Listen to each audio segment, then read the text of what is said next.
Baiklah, saya akan menjelaskan materi yang pertama yaitu konsep dasar just-in-time. Just-in-time adalah filosofi pemanufakturan yang memiliki implementasi penting dalam manajemen biaya.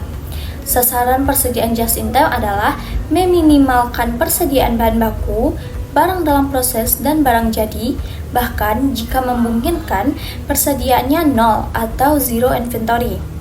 Sistem just-in-time yaitu pull system yang artinya perusahaan hanya memproduksi produk sebanyak yang dipesan pelanggan dan membeli bahan baku sebanyak yang dibutuhkan oleh proses produksi. Bahan baku itu didatangkan dari pemasok atau supplier tepat pada waktu bahan itu dibutuhkan oleh proses produksi. Tujuannya apa? Yaitu agar dapat memproduksi produk dengan kualitas terbaik, ongkos termurah, dan pengiriman pada saat yang tepat. Ada 4 konsep dasar just-in-time. Yang pertama yaitu produksi just-in-time, yaitu memproduksi produk hanya pada saat dibutuhkan dan dalam jumlah yang diperlukan saja. Yang kedua yaitu autonomasi, yaitu suatu unit pengendalian cacat secara otomatis yang tidak memungkinkan unit cacat mengalir ke proses berikutnya. Yang ketiga, tenaga kerja fleksibel, yaitu mengubah-ubah jumlah pekerja sesuai dengan fluktuasi permintaan. Yang keempat, berpikir kreatif dan menampung saran-saran karyawan. Perbedaan sistem just-in-time dengan sistem tradisional. Yang pertama, sistem just-in-time menggunakan sistem tarikan, sedangkan pada tradisional menggunakan sistem dorongan. Yang kedua, pada just-in-time persediaannya tidak signifikan, sedangkan pada tradisional persediaannya signifikan. Yang ketiga, just-in-time basis pemasoknya sedikit, sedangkan tradisional basis pemasoknya banyak. Yang keempat, kontrak pada just-in-time menggunakan kontrak jangka panjang dengan pemasok, sedangkan pada sistem tradisional menggunakan kontrak jangka pendek dengan pemasok. Yang kelima, pemanufakturan pada just-in-time berstruktur seluler, sedangkan pada tradisional berstruktur departemen. Yang keenam, karyawan pada just-in-time berkeahlian ganda, sedangkan pada tradisional karyawannya terspesialisasi. Yang ketujuh, jasa pada just-in-time terdesentralisasi, sedangkan pada tradisional tersentralisasi. Yang kedelapan, pada just-in-time keterlibatan karyawan tinggi, sedangkan pada tradisional keterlibatan karyawan rendah. Yang kesembilan, pada just-in-time menggunakan gaya manajemen sebagai penyedia fasilitas, sedangkan pada tradisional gaya manajemen sebagai pemberi perintah. Yang ke-10, just-in-time menggunakan total quality control, sedangkan pada tradisional menggunakan accepted quality level. Baiklah, selanjutnya itu konsep back push costing. Back push costing adalah metode pengumpulan biaya produksi dengan menghilangkan sebagian ayat jurnal terkait dengan tahap-tahap mulai dari pembelian bahan baku sampai dengan penjualan barang jadi. Selanjutnya, keuntungan dan kerugian black push costing. Keuntungan black push costing memungkinkan perusahaan dengan mudah menetapkan biaya inventaris yang sesuai. Hanya satu entry jurnal yang perlu dibuat pada akhir proses produksi untuk memperhitungkan semua biaya yang ditujukan untuk produk. Proses seperti itu menghemat waktu perusahaan yang dibutuhkan untuk menyetor biaya selama proses produksi yang menurunkan biaya akuntansi. Kerugiannya, perusahaan dengan perputaran persediaan yang lebih lambat seringkali tidak dapat menggunakan sistem biaya arus balik, karena biaya akan dicatat terlalu lama setelah terjadinya. Selanjutnya, keuntungan dan kerugian black push costing. Keuntungan black push costing memungkinkan perusahaan dengan mudah menetapkan biaya inventaris yang sesuai.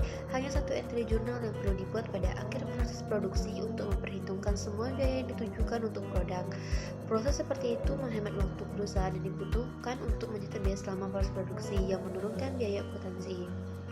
Kerugiannya, perusahaan dengan perputaran persediaan yang lebih lambat seringkali tidak dapat menggunakan sistem biaya arus balik, karena biaya akan dicatat terlalu lama setelah terjadinya.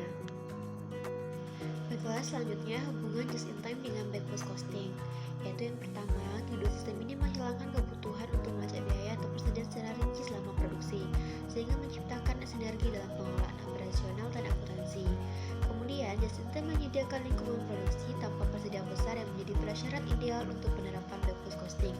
Tanpa persediaan yang harus dikelola, back push costing menjadi metode yang efisien untuk mencatat biaya. Kemudian, penyederhanaan operasional just-in-time memungkinkan back push costing bekerja dengan efektif karena hanya ada sedikit tahap produksi yang perlu diawasi dalam hal biaya. Kemudian, keduanya bertujuan menghilangkan aktivitas yang tidak memberikan nilai tambah. Backpost costing mendukung efisiensi just in time dengan meniadakan kebutuhan pencatatan biaya di setiap tahap produksi. Kemudian, backpost costing bergantung pada pola produksi just in time yang memastikan aliran material dan produk tepat waktu, sehingga biaya dapat dicatat secara efisien pada akhir proses. Baik, saya akan menjelaskan materi yang kelima, yaitu analogi dasar akuntansi keuangan. Analogi dasar akuntansi keuangan adalah cara untuk memahami bagaimana prinsip akuntansi keuangan ditetapkan dalam berbagai pendekatan manajemen biaya seperti just in time dan backpost costing. Akuntansi keuangan bertujuan untuk mencatat, mengaplikasikan, dan melaporkan transaksi keuangan sehingga perusahaan dapat menilai kinerja dan posisi secara keseluruhan. Hubungan dengan just in time dan backpost costing. Satu, itu just in time. Filosofi just in time bertujuan untuk meminimalkan inventory dan hanya memproduksi sesuai kebutuhan. Dalam konteks akuntansi keuangan, hal ini mengurangi beban pencatatan inventory yang berlebihan dan menyediakan laporan keuangan. Backpost costing. Dalam metode ini, biaya produksi dicatat langsung ke akun akhir seperti biaya barang jadi dan biaya penjualan, tanpa melalui pencatatan rincian setiap tahapan produksi. Ini sangat cocok dengan prinsip just in time yang fokus pada efisiensi dan pengurangan pemborosan. Manfaat yang pertama, memahami perusahaan menjadi transparansi dan akuransi laporan keuangan. 2. Mengurangi kompleksitas dalam pencatatan transaksi, terutama untuk perusahaan dengan proses produksi yang ramping seperti dalam just in time.